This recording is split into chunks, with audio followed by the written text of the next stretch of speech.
My favorite. It's Judd's Hockey Show.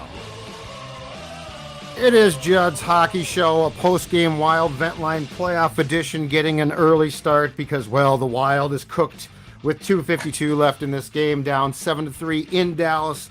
A disappointing night, a game in which the Wild had a chance to take a 2-0 lead and instead played about as bad as you could play for large portions of the first and second period, and the Dallas Stars score 7 goals. But before we give our quick thoughts on this game, it's Judd and Declan as always. This show's about you tonight. This show's about your reaction to Marc-Andre Fleury getting the start, about your reaction to how this team played in Game 2. Want to hear from as many of you as possible, as always, because we enjoy that. But yes, it has been, as Noah says there, a bad day for Minnesota sports teams. Now, I do have to flip over on my phone when this is done because the Wolves made a miraculous, furious rally circa Wild 2017 comeback. But Declan, the Wild is going to definitely lose this game, come back 1-1. And the only thing I'll say is this: let's not celebrate that. Let's not be like, I've seen comments already. Oh, they come back 1-1. It's great. It's fine. You had a real chance tonight, I thought, a real opportunity when you came back from a 4-1 deficit to make it 4-3. And your irresponsible play and possibly a goaltending change from game 1 to 2 cost you. Man, so I have shockingly calmed down, but I was pretty hot. Not in the ways I like to be about 45 minutes ago. Yeah, I don't want to hear anything about you going back to home tied 1-1 here. And before I really get into my rant, I do have to make this very important. This is Wild Vent Line to Judd's point, so I want Wild fans to join us and talk about this. Judd's pouring a surly. I'm about to crack open a seltzer of my choice as well. And if you'd like to join Wild Vent Line, it's vikingsventline@gmail.com. I know that's confusing. We just have one email here. Get over it. At the bottom of the screen. Just get over it. It's vikingsventline@gmail.com. I'm already seeing some invites flood in. Send me as many as you'd like. We're going to be here for you throughout this game. And if you are watching the Wolves, BT Dubs, Phil Mackey, Kyle Tigey will also be live on this YouTube channel to break down Wolves and Nuggets whenever that one ends. So if you're watching basketball, you want that, go over here. If you want to complain about the Wild, though, stick with us right here. It's talk about vikingsventline@gmail.com. Game 2, bigger over outlook, doesn't matter. All right, so here's my opening rant, if you will, Judd Zolgad. There's a huge difference in playing with house money. And that's kind of was the theme going in tonight. House money, right? You stole game 1. You won in double overtime in dramatic fashion. You had to hobble to do so. Ryan Hartman's playing in a leg, eating peanut butter and jellies between intermissions. You did everything you could to try to win that game. You won it. Good for you. Big road win. You have a chance to go up 2-0 for the first time ever in a playoff series. Think about that, Judd. The Wild have played a ton of playoff games. Not once had they gone up 2-0 to start a playoff series. Correct. And instead, you've been talking about adjustments, right? Is Dean going to make the proper adjustments that need to be made for the Wild to not just win some playoff games, which they've done, but to win playoff series? And when you're playing with house money and things are going all well, and your goaltender's been on fire throughout the first playoff game and for honestly 90% of this season, wait a minute. Let's pull him, and we'll put in the decorated veteran and Marc-Andre Fleury. And we're playing with house money, so this will all be good. This will be fine. It was a disaster. It was an absolute disaster. Regular season wins are one thing. Winning in the playoff is completely different. Beating Calgary in February right now doesn't matter that you rotated your goalies in a Ducks and Flames back-to-back, okay? You have to win playoff games right now. And when you have a guy who stopped 42 consecutive pucks, which is what Filip Gustavsson did in game 1, to then go back to Marc-Andre Fleury to make lineup changes a little bit out of necessity because there's injuries. This was a Dean Evason self-sabotage. I don't give a rip the game is tied 1-1. Series is tied 1-1. I don't care about that. You had every opportunity to put the right guy in the net and keep the right guy in the net, and you overthought yourself. You got too cute. I don't know if that's Bill Guerin's influence. I don't know if that's a coaching influence, Judd. But you got way too cute. You played with house money, and just because you won and you got a great shoe on the first hand and the first amount of bets does not mean it carries over in the next one. This was self-sabotage by Dean Evason. That's my opening rant. I like that. You're exactly right. And I do think that it was, from the rumblings I've heard tonight, that this was a decision that also involved the GM, who we both like. But yeah, this was, look, and I saw things like, well, good, you're going to start the Flower tonight, and then Gus is going to come back fresh. First of all, if Gus played 2 nights ago, he's a young man, okay? Jake Ottinger started game 1 too, and you know what? He played game 2. And the other thing is, okay, so Hartman couldn't play. Eck can't play. Big deal. Every team play, this is a war of attrition. So I'm just so tired of our Minnesota justification of losses. Oh yeah, you won a game, so that's fine. You had a chance to win too.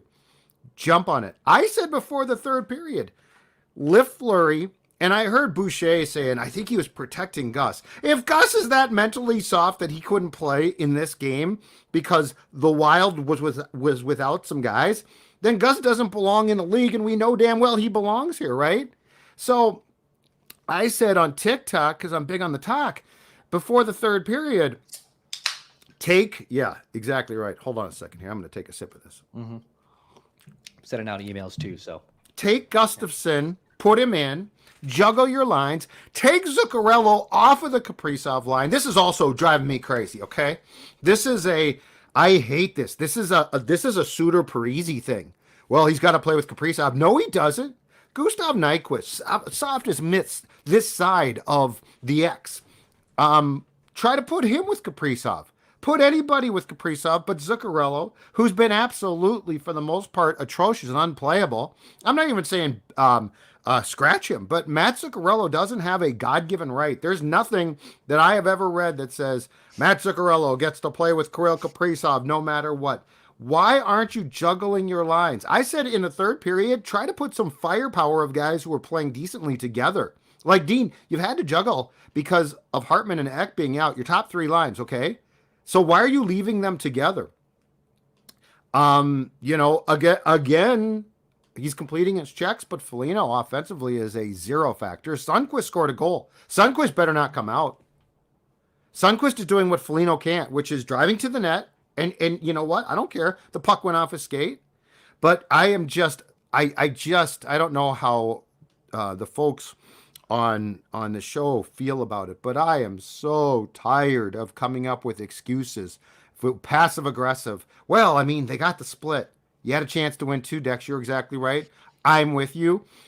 Fleury is to blame for a few goals, certainly not all goals, but the fact is he gave up 6 goals on 23 shots in the first 2 periods. Yeah. And he never made he did not make enough saves that you absolutely had to have. The one goal, I think it was the Ben goal that went between his legs. Yeah, that's a tough save. I don't care. Stop the puck. So anyway, I'm with you totally. But I mean, this is a score north thing. Let's get past being happy. This is the playoffs. You're either happy because you won or pissed off because you lost.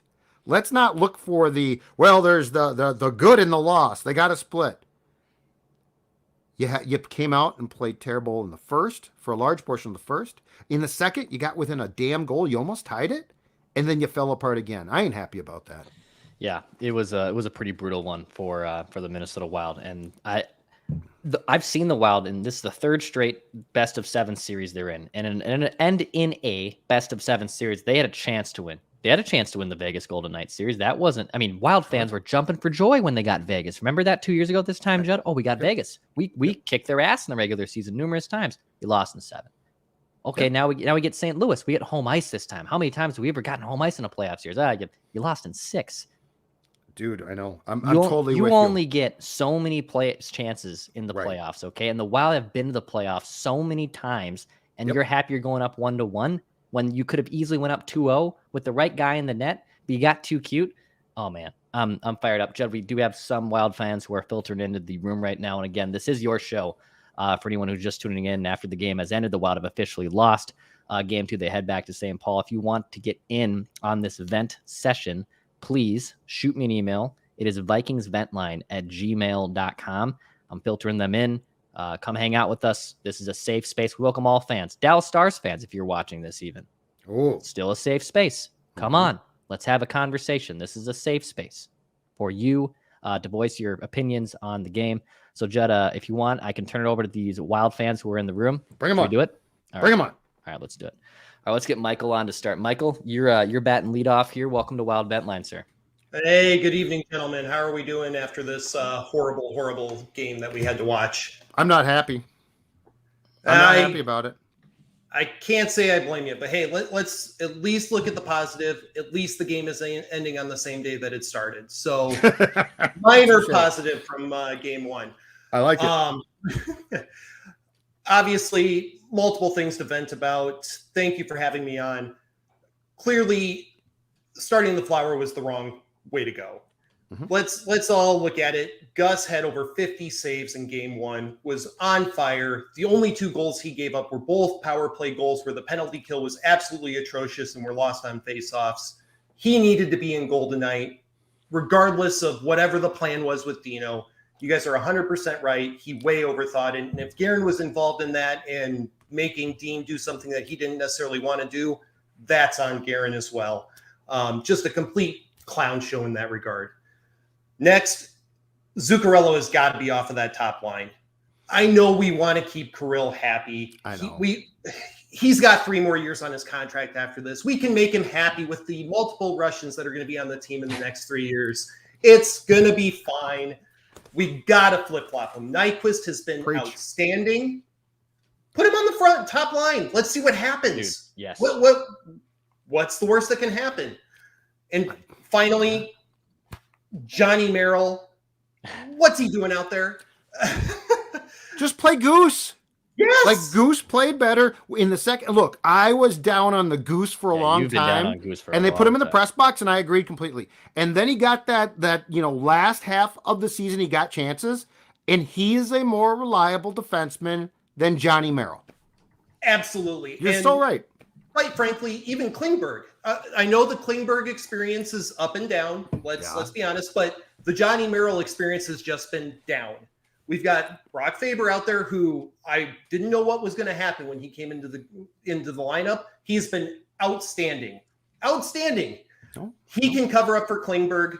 We need somebody to run that power play. The number 1 power play has been atrocious, and it was just so disappointing. My wife and I will be at game 3 on Friday night. Instead of being just outstandingly drunk and having a blast up 2-0, instead we're going to be nervous drunk and enjoying game 3. But we'll be there rooting our butts off. So lead the cheers of Suter sucks. Oh, absolutely. Lead those cheers. I want to hear that. I want to hear that, folks. I'm so tired of the locker room lawyers act, okay? It's out there now. He was a cheap player here. He's cheaper there because he can't skate now as well. But, I was so tired of his we're going to practice at Braemar because Zach and I live in Edina. His locker room lawyer crap that he pulled. And now, he's a cross-checking machine. And he was here too. But I could never stand him here. I can't stand him there. Suter is the bad guy. He is Minnesota's Dumba, what Dumba is to Dallas. I want to hear that on Friday night. Judd, I gotta object though. I'm a lawyer by trade, so Suter being anywhere near my profession, I take great offense to that one. But other than that, I'm with you. Well, thanks, Michael. Appreciate I it. hope you're a better guy than Ryan, Michael. On his Nyquist point. Great point, by the way, from Michael. And great call. Thank you, Michael, for your great frustrations there. Go get him in game 3. Nyquist in the top line, right? At this point, I mean, Judd, he has been the best forward on the ice, in my opinion, for the Wild for both these games. I know today was a gong show. Fantastic. But he's been the best player on the ice, in my opinion, these 2 games. Yep. Yeah, he should be my only question is, has he played, and I just don't know. I know of his career. I don't know specifics. Has he played the right wing? Because that's where Mats plays. Mats a left-handed shot who prefers right wing. That allows Kirill to play at the left wing. But Mats, look, I don't care if you take Stella the dog. Somebody's got to replace Zuccarello. He cannot be left on that line. How long has he been bad for, Declan? Yeah. This is not new. And by the way, he had one goal in 6 playoff games last year. I believe he has 1 goal as a Wild player in the playoffs, and he's been crap at the end of the season. So what's the justification? Well, Kirill likes to play with him. I mean, Michael's exactly right.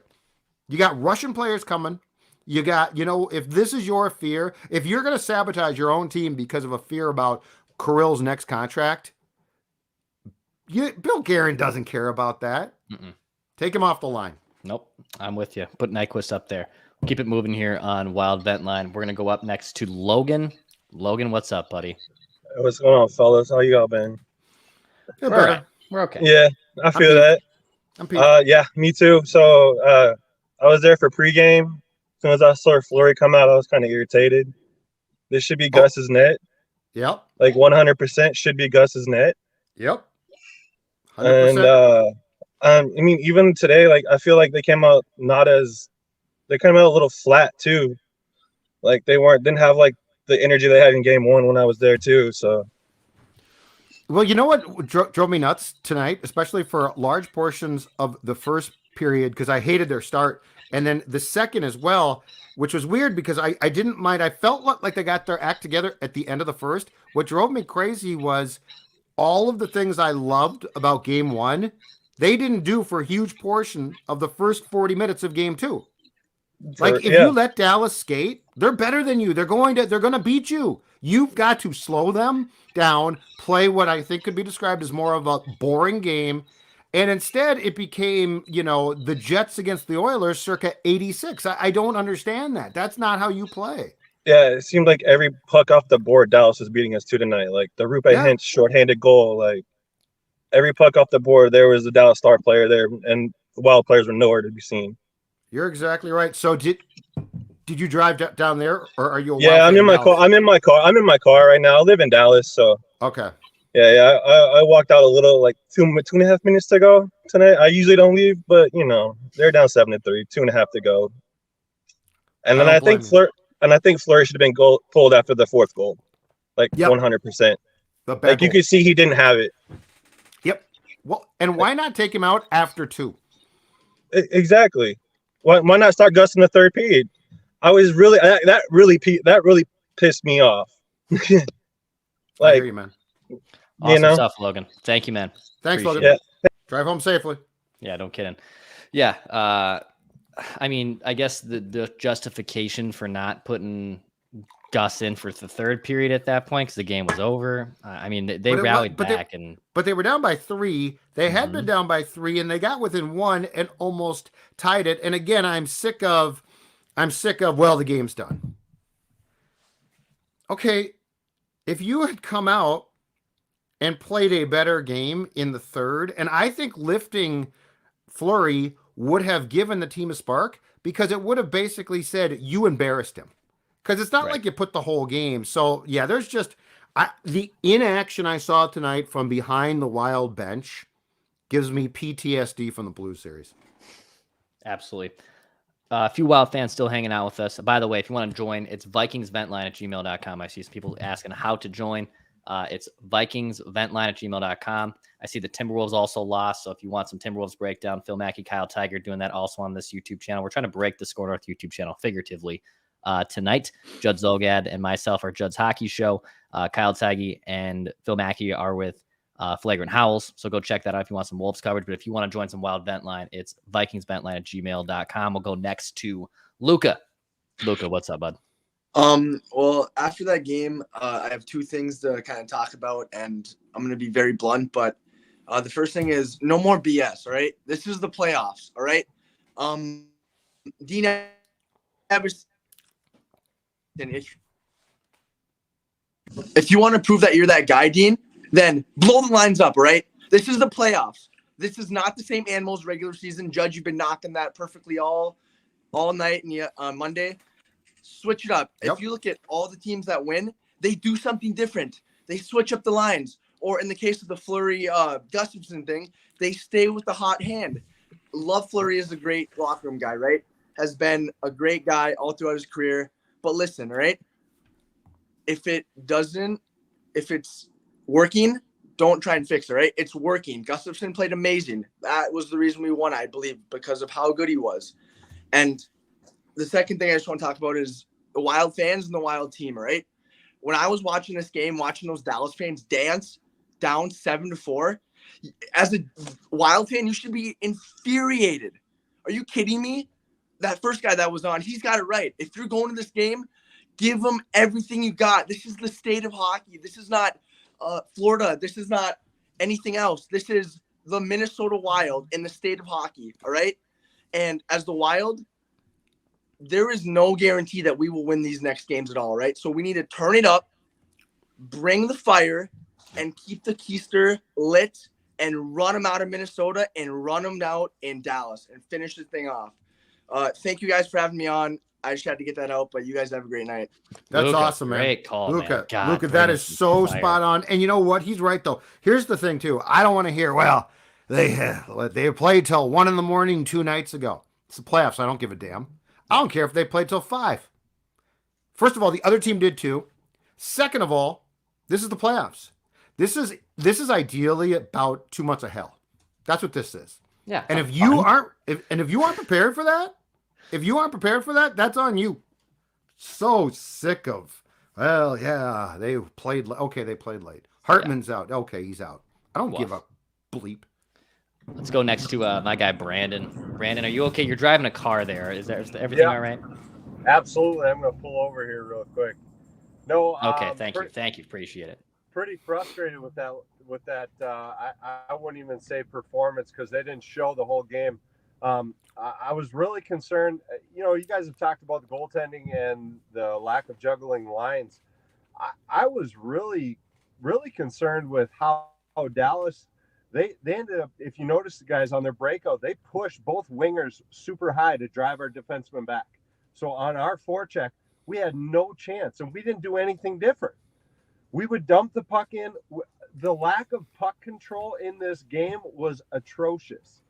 Yep. It was almost like we didn't want to bring the fight to them, even though that's our MO. That's the way we got to win.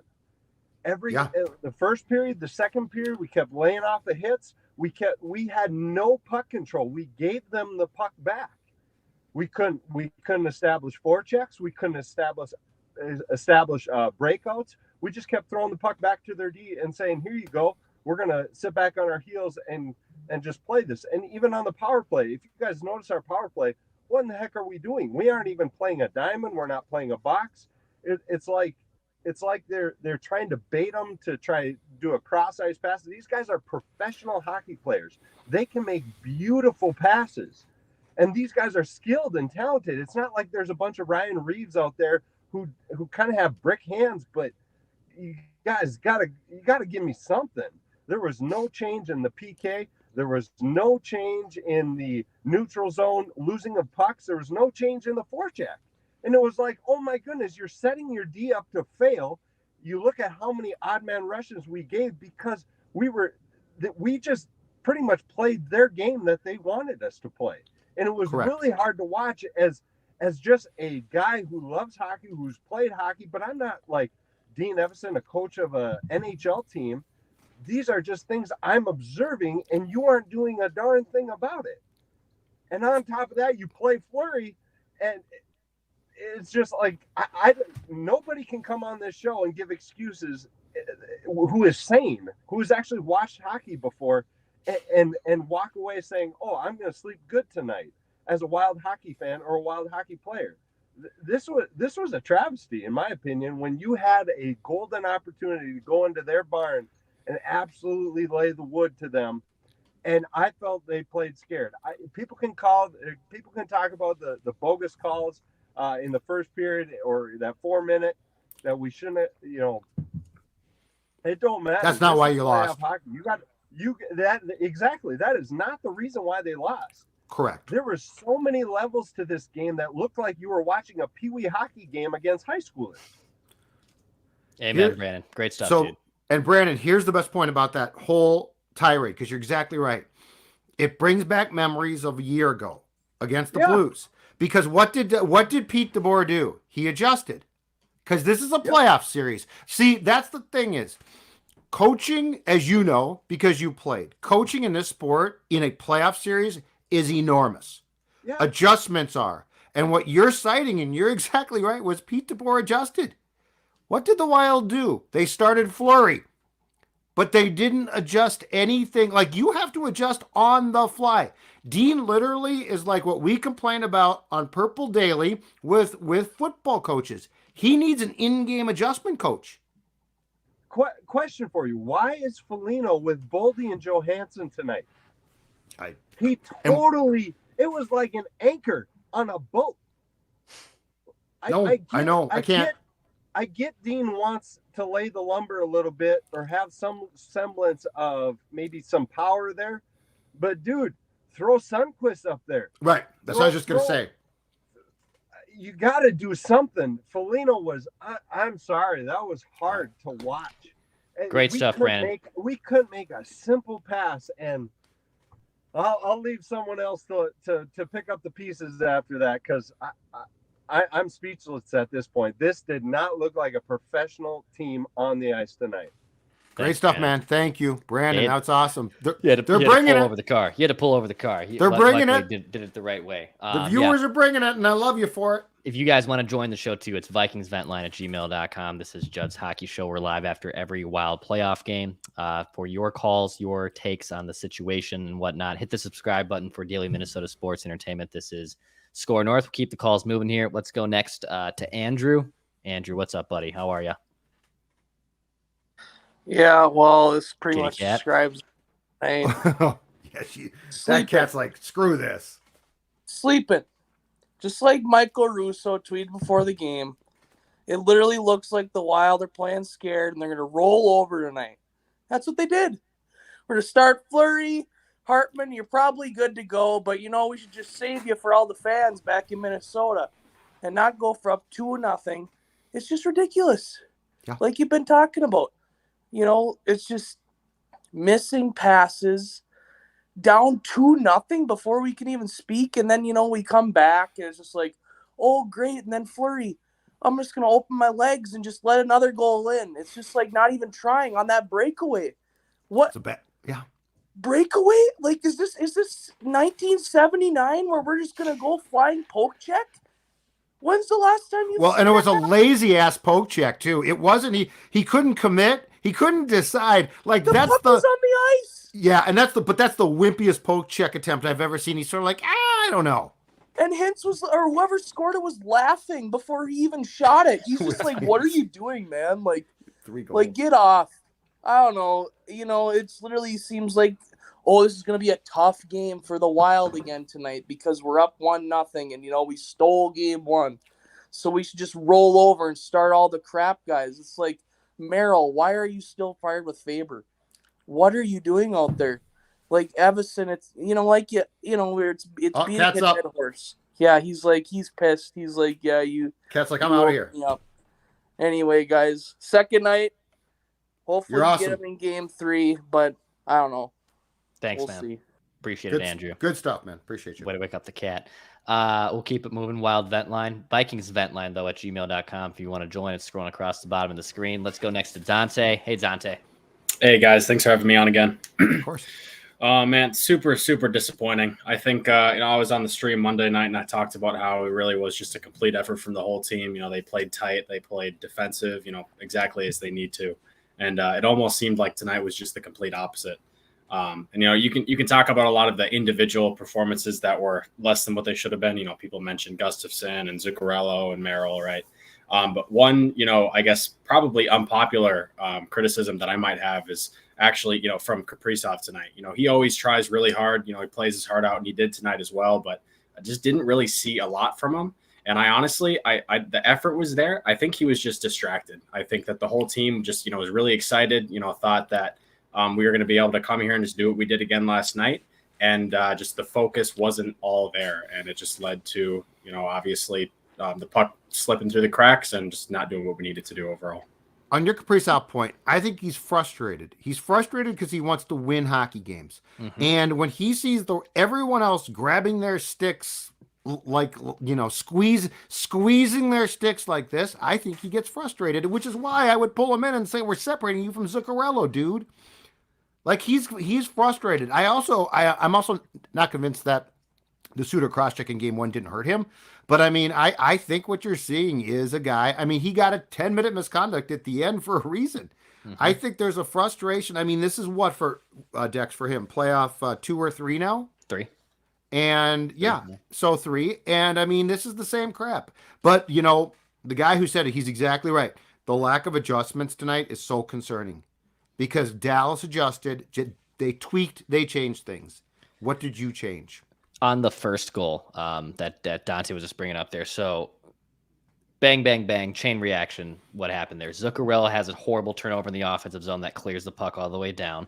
Boldy then snipes it back up. Kirill gets it to Kirill, and Kirill has done this numerous times this year. He'll make a turnover at the blue line. It results in a shorthanded chance the other way. That happens. Mojo doesn't pick up his guy, leaves Fleury out to dry a little bit. And so 3-4 culprits right there are let alone just are responsible for the Dallas Stars going up 1-0 on a shorthanded goal. And what looks like this Dallas Stars team is unbelievable on special teams. You know, 5-on-5, I feel like the Wild's chances. They're talented, yeah. They're really good.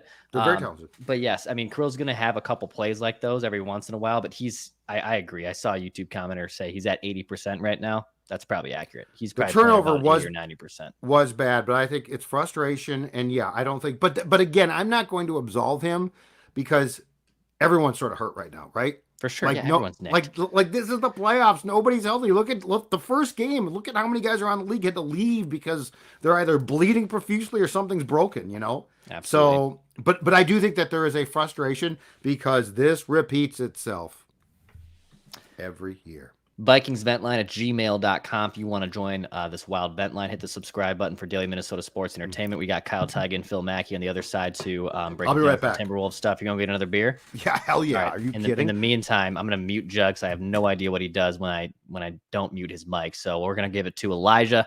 Elijah, what's up, pal? What'd you think, man? What's up, Dex? How you doing, man? I'm good, buddy. Dude, what a crazy night, huh? I mean, just all across the board. I was double screening all night. I had like the Wild going down here and then the Wolves going up there. And there was just points where it's like I'm watching Anthony Edwards commit a foul and then Kaprizov go to the bench for a minor. And I'm just like, what is happening? It seems like both basketball and hockey, Minnesota was just completely aligned tonight in having their moments and then choking in the end. And it really feels like, man, there's just this energy for Minnesota playoff teams that like we're everyone's little brother. And like going into it, you know, like we always like we feel like we're not going to overcome the challenge of like the Nuggets or, you know, the Giants for some crazy reason with the Vikings. And yeah, it was just unbelievable. And I'm not really as educated in hockey or basketball as I am in football. But like even I, after watching like game 1 and game 2, I'm just like, why the heck is Fleury starting tonight?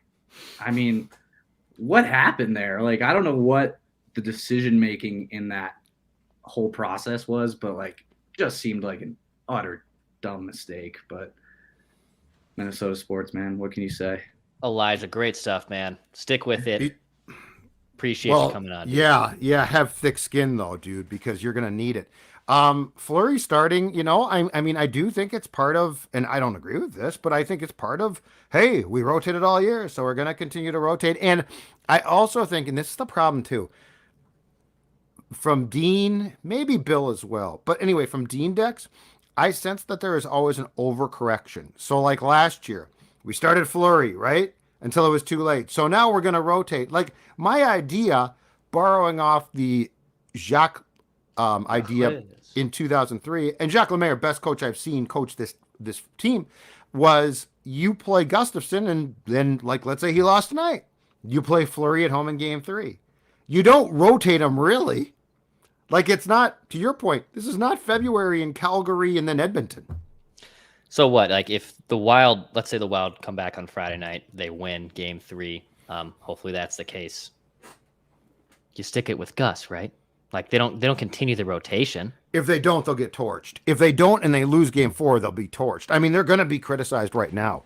Because I mean, I know that people are trying to justify it and say, well, this is what Dean did, but you don't take the blueprint that you had in the regular season and lay that on the playoffs. You've got to adjust. You've got to, again, I got no problem with Fleury playing after Gustavsson after a loss. But this whole thing, well, Gus was tired, and so, or you know what Boucher was saying, which is, you know, they're trying to protect the young goaltender. I don't know if you watched Game 1, but I didn't see a kid that needed protecting. You know, oh my God, you might get blown out in Game 2, and then tonight, why after 2 periods don't you go to Gus? Well, you're protecting Gustafsson. If you really think that Gustafsson's that soft, which I do not, then he shouldn't be here, and he clearly should. It's just, you know, this is another case of tonight. You largely got out-coached, just like Berube did you last year. It drives me nuts. And Ottinger was like far from perfect. Ottinger was unbelievable in Game 1. Like, honestly, unbelievable. He gave up 3 goals, but he was unbelievable. He was beatable tonight. He was 100% beatable tonight.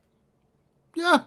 The Gaudreau goal was a great goal, but I mean, he probably stops that puck in Game 1, right? Absolutely. I'm seeing comments that Dean's press conference is disturbing. Are you seeing quotes from it? Let me see here. So I saw a Flower quote from friend of the show, Michael Russo, that was basically saying that he was, you know, obviously naturally pissed, and you know, I think it's embarrassing that you give up 7 goals like that. Let's see here. Yeah, Fleury at least said, embarrassing on my part giving up 7 goals like that. He was very upset. He didn't keep the score at 4-3 when the Wild scored 11 seconds apart. He found out yesterday that he was starting Game 2 despite Gustafsson playing tremendous in Game 1. So the decision to start Fleury was made yesterday in the middle of the off day. Yeah, it's not a sudden one. There's no question. They basically had it in their mind that they were going to continue the rotation no matter how well Gus played, which to me is very flawed. Also, Peter DeBoer on all the misconducts at the end was said, quote, Minnesota takes penalties. They're the 6th most penalized team in the league, so we're ready for that, end quote. That from Peter DeBoer. Okay. Can you put up the comment from Ted Snazza? I'm looking at a comment 11:59 p.m. from Ted. Do you see There's it? a lot of comments. Ted Snazza. There we go. Judd. All right. Okay. I want to address this, Ted. It says, Judd, you're speaking very black and white. Right now, if Gus can't handle it, he shouldn't be here, ? Be better. I'm saying if you think he can't, he shouldn't be here. He can. You screwed up. Not you, Ted. Dean did. Okay? So the point is, if you think the starting Gustafsson coming off 51 saves, double overtime, 2 days ago, by the way, not last night. If you are now saying, and this was suggested, I'm not saying it, and Dean's not, but if you are suggesting, well, this let's Fleury start and maybe take this game, it's idiotic. As Mike says here, ride the Gus bus. My point was, it's a crazy thing for anyone that thinks they were saving Gus from himself tonight by starting. No, that was just how they've always done things. They are the coworker who says to you, this is how we've always done it. And it's like, not now we shouldn't do it that way. Just because you did it one way doesn't mean no, this is how we've always done it. As Brad Childress said when he got here in 2006 with the Vikings, that comment is nails on a chalkboard. All right, let's go next to Darian on Wild Vent Line. Hey, Darian. What's hey, guys. up, pal? Thanks for having me. Yeah, man. I do want to talk about our center group and how injured it is and the need for it. Like, we really struggled up the middle, and their guy scored a hat trick. And it just, we've been preaching it all year and how we need centers. Yep. And like now it's just hurting us, right? What are your guys' thoughts? I think you're exactly right. But again, I'm not going to blame that because guys get hurt constantly. It's the playoffs. It's not an excuse. But yes, your point is well taken. Dex and I have been talking for how long, Declan, about the need for depth there. And this is where it bites you in the ass that Rossi hasn't developed. 100%. Marco Rossi, there is no, like, this development, and he might be fine. I don't know. But this slow development is where it bites you. And look, Rossi was awesome in the AHL this year. Good for him. He should be. He's a 9th overall pick. He should be tearing it up. Matt Boldy went down to the AHL, tore it up, and wasn't ready at the time. Rossi's had opportunities to make the club and show him something, and they haven't. It's no secret, too, that the Dallas Stars have a center matchup of an advantage that's tenfold against the Wild. They got 4 centers that absolutely roll. You can stack up any team against anyone in the playoffs right now. someone's going to have an advantage here and someone's going to have a disadvantage there. That's just how it's going to roll. And this might be the big thing that, prevents the Wild from moving on against the Dallas Stars, because that is probably the most glaring thing. That, for God's sakes, what Wyatt Johnson is doing is what you wanted Marco Rossi to do this year, right, Jed? I mean, that's probably the comp. I mean, that's a guy's a 30-goal scorer, and he can't buy a beer for another year and a half. So, yeah, the whole thing, that is going to be something to watch, I think, as time goes on in this series. And yes, the Rossi part does definitely hurt you. We'll continue to roll. Jay, what's up, bud? How are you? Hey, not as great as Monday night, but we're doing okay here. How about you? Okay, we're hanging in there. Yeah. Same. Exactly. So obviously, wanted to talk about Fleury and Gus. Didn't agree with the decision to start Fleury tonight. The one thing I will push back on Judd is I think, keeping him in there for the third period, I actually kind of do like that choice. And I think that means that going forward, it's going to be Gus. I think keeping Gus fresh for game 3 rather than throw him into the fire tonight when we were definitely not going to come back is probably, the way we go about it. Thoughts on that? In my opinion, Dallas was playing a style tonight where coming back was possible. I think you got to lift Flower at that point, because what you basically have to say to the team is you have let down a Hall of Fame goaltender, you bozos. Yeah. So if Gus comes in, and I guess I'm just not that concerned about him being tired, because it's the playoffs. Like, ideally, you're exhausted the entire time. Like, there's no keeping guys fresh. They get hurt. And so I thought, because of what we saw in the second period, when the score was 4-1, the Wild scored 2 quick goals and darn near tied it. I thought if Dean had made adjustments in the third, that there was a chance to push it. But the Wild sort of just came out like, and this is what drives me crazy, we've lost. But I guess I sort of go against the grain on the tired thing or not, because the playoffs is just an absolute sports war. And so I don't think that you're ever like fresh. Sure. I'm more thinking like, now that they've seen it, what happened with Fleury and net, they just thought to themselves, okay, now it's Gus, next game, we're going to start it. And let's hope so. Hopefully it is that, but I guess we'll see. If it's not, something's really wrong. Yep. Thanks, guys. Thanks, Jay. By the way, Dean Evison on the goalie decision to switch Fleury was quoted saying, "It's what we do. We've done it all year." Yeah. Said the game wasn't on Fleury, and he plans to stick with the goalie plan and evaluate each game. Let me tell you something, Dean. Just let me save you a little evaluation here from a very amateur guy who likes to drink seltzers and tell other hockey coaches and players what he thinks he knows better than anyone else. If your goaltender goes out and stops 42 consecutive pucks again on Friday, there's no analyzation there. There's nothing to evaluate. You got your guy. There's nothing just because you've been doing something all year does not mean you have to continue to do it.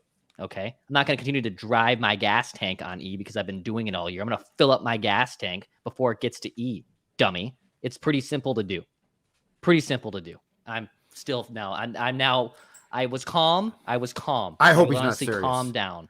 I hope he's not serious. Again. I'm legitimately pissed again. I hope he's not serious. But keep in mind, if they continue this, it's not just Dean then. There's no way. Yeah, it's Billy too then. Yeah, it's a whole thing. Let's go next to Alex. Alex, what's up, bud? Hey guys, how's it going? Good. How are you? That was a game. Oh man, if I have to watch Zuccarello throw another puck in the middle of the ice and with a turnover again, I'm just gonna turn the TV off. I'm so tired of it. Why is he on that line? And you're right. I mean, how many times? Because this goes back to months now. How many stupid passes where he's trying to be Gretzky do we have to see before there's some type of accountability to that? I swear, it's like 1% of the time it works. The other 99%, it's a turnover that goes the other way that leads to a good scoring chance. Yep. But my main thing I wanted to talk about, and I know the goalie thing has been big tonight, but it's so incredibly stupid what they did. I can't think of any good reason. I just can't. Like, they can say, oh, it's what we've done all year. What other team in the playoffs this year does a goalie rotation of, oh, you play one game, then you get the next, right? This is the playoffs. Like, you can't be doing that crap. And then the other thing, is, oh, he might be tired. Jake Ottinger played the exact same game. They both Right. played the same amount of time, right? Exactly. Like it's not like, oh, Jake Ottinger, he gets a rest too. And Jake Ottinger played 61 games in the regular season. If anyone should be tired, it should be him. Right. And I just looked up the ages, right? Jake Ottinger is 24 years old. Filip Gustavsson, 24 years old. They're exact same age. It's not he's too young for this. They're the same age. Dallas trusted their goalie. Our goalie outplayed their goalie. Why? Like, it's so stupid. It makes no sense. It's just. It's how they've always done it, young man. That's how the Wild operates. This is how we've always, because that's what Dean's going to say. He is the guy at your work who you're like, this makes no sense. And he's like, but this is how we've always done it. It is infuriating. And here's the problem too. It feels like, and I'm not saying that this is the case, so don't send a quick note. It feels like Gustafsson and Fleury's like parents are involved, right? My son has to play the next game. Okay, Mr. Gustafsson, your son will play that. This rotation in the playoffs, it's like it's peewee hockey. Come on. I'm totally with you, but I'm so tired of a lack of adjustments and a lack of thinking that differs from the regular season, because the regular season in hockey and the playoffs have nothing in common.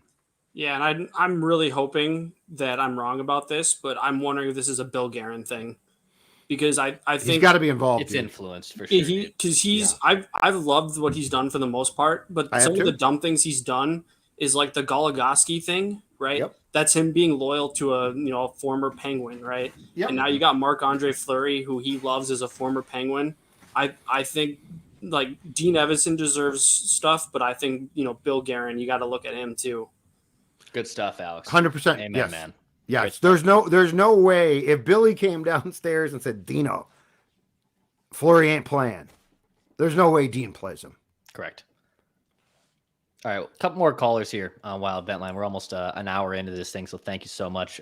We'll have the phone lines open for just a little bit more. So if you'd like to get in, it's vikingsventline@gmail.com. As Stella the dog has some takes. There you go, Stells. Stella, she's like Vinny's been on his back shaking with, her with his head. mom for like the last hour and a half. He has no interest in hanging out with Dad. Dawn's gone, so Stella, it's just me. Oh, boy. Single dad. Mm-hmm. I've done a pretty good job. Good for you. Mort, what's up, pal? How's it going? I totally agree with Judd and Alex. I mean, it's not peewee hockey. I mean, you don't do it's the NHL playoffs. You don't rotate goaltenders. You play your top goaltender. Jake Ottinger played, like you said, he played the same game as Filip Gustavsson in game one. Yeah. And they're the same age. And I've heard some rumblings about Gustafsson maybe not being 100%. I'm not sure how valid those rumblings are, but if Gustafsson's ready to go, you play your top goaltender in the Stanley Cup playoffs. I mean, it's just it's astonishing. I mean, I have no words for it after that. I mean, it's agreed. You play Gustafsson. Fleury should not play the rest of the series. The team didn't play very good as well either. You can put all the blame on Fleury, but Gustafsson should be, no question, the starting goaltender rest of the series. So thanks for having me, guys. Thank you. Good stuff. He's exactly right. Yeah. He's exactly right. And I have not heard that Gus is banged up. I don't doubt that Gus is. But here's the thing. Unless he says, I can't play, in which case you're going to have another backup goaltender tonight, he plays. Mm-hmm.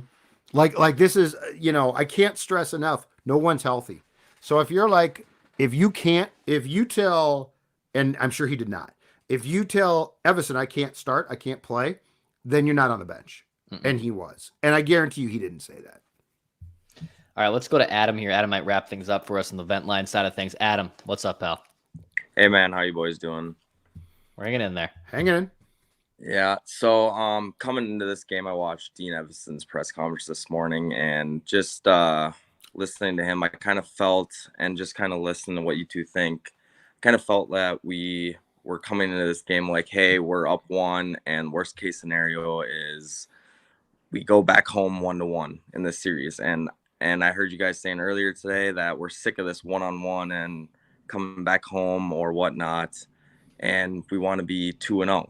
And I'm sick of hearing that. Like, let's go and win this game 2 and be 2-0, go home and figure this out.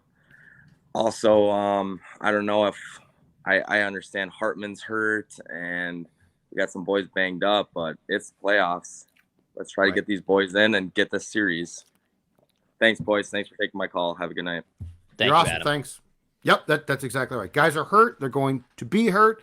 It's too bad they can't play, but guess what? If you are a Stanley Cup type of team, if you're going to win a round, you're going to have to get through it. And, you know, it's not – here's the problem with being happy right now. Because you know what, Dex? Let's say they lost 4-3 in OT. Great game again, right? Like game 1. I'd be like, okay, they competed really hard, and they lost. Here's my problem, though. When it feels like you're happy coming home with a split, you lose 7-3. It's how tonight looked that really bothers me. It's the lack of adjustments that bothers me. It's the goaltending decision and then sticking with him after he gives up 6 goals on 23 shots through 2 periods that bothers me. Okay? So there is a way in which I'd be like, to all the folks who are like, calm down, it's 1-1. I'd say, okay, that's fine. If you'd played hard, if you'd played a good game, if you'd played your game, I'm fine with it. Mm-hmm. They didn't come close. They lost by 4 goals. They got within 1 goal in the second period through I don't know, some divine intervention, and then they fell apart again. And they did nothing. It was very much like everybody was happy just to come home. And I mean, here's the other thing too. Eriksson Ek didn't play in game 1. Are you telling me Ryan Hartman's that important? Mm-mm. I know he scored the goal in the second OT, and it was a nice. But are you telling me that the loss of Ryan Hart? Did you just lose Mark Messier? Yeah, Mark he was Messier? on one leg. Yeah, he was on one leg, and a guy who has been very up and down all season. Not the same guy from last year by any means. A couple more Fleury quotes, I should just say in general, as I'm seeing from Michael Russo that are coming in here from The Athletic. Marc-Andre saying, bottom line was a quote, I didn't make any good key saves tonight. Gus played excellent the last game, and it was a long one. I just wish I could have stepped up and gave him a break and gave him the win to keep going here. Gus was tremendous and awesome the last game, and I just want to do my part, my job tonight, and keep the team rolling and starting a winning streak, and I didn't, and that pisses me off, end quote. Again, the Evason quote on the Fleury decision is, quote, it's what we do, right? We've done it all year. The game, nothing was on Flower tonight. It was all on us. Well, Flower was awful, Dean. He wasn't great, but it's not. And Flower acknowledges that. And Flower knows that. Like, he's saying that. I have no problem with how Flower handles this. I have a problem with Dean. But I mean, okay, so here's a quote that Mike tweeted 50 seconds ago, and this is the type of crap that drives me up the wall, okay? Evason felt I'm seeing this. Boldy, our second best scorer, had a clear breakaway to tie the score when they called Johansson offside. And he said replay showed it was onside. I don't care. It's the playoffs. I don't give a damn. Yeah. And by the way, you were down by 1 to tie the score. You then give up the next 2 goals. I mean, I don't need excuses. I need results. I need what we saw in game 1. You let Dallas play their game. I have Marc-Andre Fleury is incredibly accountable. And as a player, like as a Hall of Famer, I love the guy, okay? Mm-hmm. It's been a pleasure. It's an honor to cover him. It's Farvinian, okay? So just to be very clear, this is not like a vendetta against the guy. I love him. And watching the end of his career is a complete privilege. But this crap from Dean just doesn't fly for me, Declan. Mm-mm. The lack of adjustments, the quotes, the whole thing, it doesn't work. Marc-Andre Fleury can handle being the guy that's behind another goalie. He's done it in Pittsburgh. Okay, he's done it in Las Vegas. He is hockey royalty, to Judd's point. He's first ballot Hall of Famer. He will be in the Hall of Fame on the first ballot, one of the most decorated goalies of all time. But he can handle this. You're not hurting his feelings not starting him in game 2. And if Gustavsson, again, off my rant from 15 minutes ago, if he plays lights out again, there's no eval. There is no going back to the drawing board. There is no meeting of what do we do in net? The answers are right in front of you, bud. There's no one else to consult. There's nothing to do. That is it. That's how that would roll. No, and you need to adjust, and you need to get back to the style that you played in game 1, and you need to understand that Pete DeBoer, every time that you adjust, hopefully you do, Dean, is going to adjust back, and you need to outsmart that. Absolutely. Like this is the thing, is coaching in the playoffs in this league is incredibly important. It's incredibly important. Yes, it's on the players to play well, but they need to be put in a position to succeed. And the X's and O's of hockey, which I don't really think rear their head too much in January. Like, it's certainly there, but I don't think it's a huge deal. They become instrumental this time of year. It's a constant adjustment to the adjustment. And if you don't make them, you're going to lose. You lost to St. Louis and you'll lose to Dallas, sure as hell. And, like, the most fundamental, easy talking point is in goal, right? Yep. But when you look at what Dallas did tonight to combat what they saw in game 1, and when you look at what the Wild never did in game to readjust, you got a problem. Absolutely. And I mean, I don't think, to be extremely clear, Dean gets fired if they go out in the first round, but I think coaching becomes an enormous conversation. Absolutely. No, I mean, his future is tied to this series, tied to these playoffs to a degree too, obviously, but well, it should be for sure. His long-term future and commitment is tied to this 100%. Judd, final thoughts. You're going to be live at the X on Friday night, obviously. For game 3, 8 o'clock Central, 8:30, right? I think it's 8:30. Yeah, I think 8:50. Yeah, 8:50. If I'm not mistaken, I think the Wolves and the Wild on Friday night, with the Wolves at Target Center and the Wild at the X, start at the exact same time. So, but at least it's a Friday night. My final thoughts are this: it's time for us to see competent coaching in the playoffs. That's my final thought. And yes, it starts. Gustafsson's going to start. Okay, I mean he'll start, but you need to be prepared for Dallas, because Pete DeBoer, pretty good tactician. You need to be prepared for Dallas to continue to adjust. And, Dex, keep in mind, in a lot of ways, this is probably not far off from the Golden Knights series that Pete DeBoer coached against Dean a couple of years ago. That's right. Like that was that Vegas team was better than you, but you were not a bad team. You could have won that series. And you exactly about went 7 games. And then if you remember, for everyone who's like, oh, that's fine, they lost tonight. Game 7, if I recall, very much resembled tonight. Vegas came out and jumped you because they knew how. So there's a lot of things that I want to see on Friday night. There's a lot of things that go beyond going back to Gus. And I don't want to hear excuses. I don't want to hear that an offsides call was blown. I don't want to hear that you've lost guys.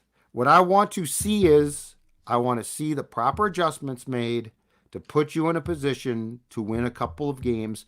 And more importantly, I want to see you make the adjustments in game 3. And then I want to see you outsmart Pete DeBoer in game 4 and readjust to what his adjustments are in game to beat him again. That's what I want. Home ice advantage. So games 3 and 4 are in St. Paul coming up here. Need to be smart. Judd will be there on Sunday. Programming note, actually, will be, I believe, AJ Fredrickson and I on Sunday night. Yeah, I am 30th anniversary. Look at you. We are going to go out of town.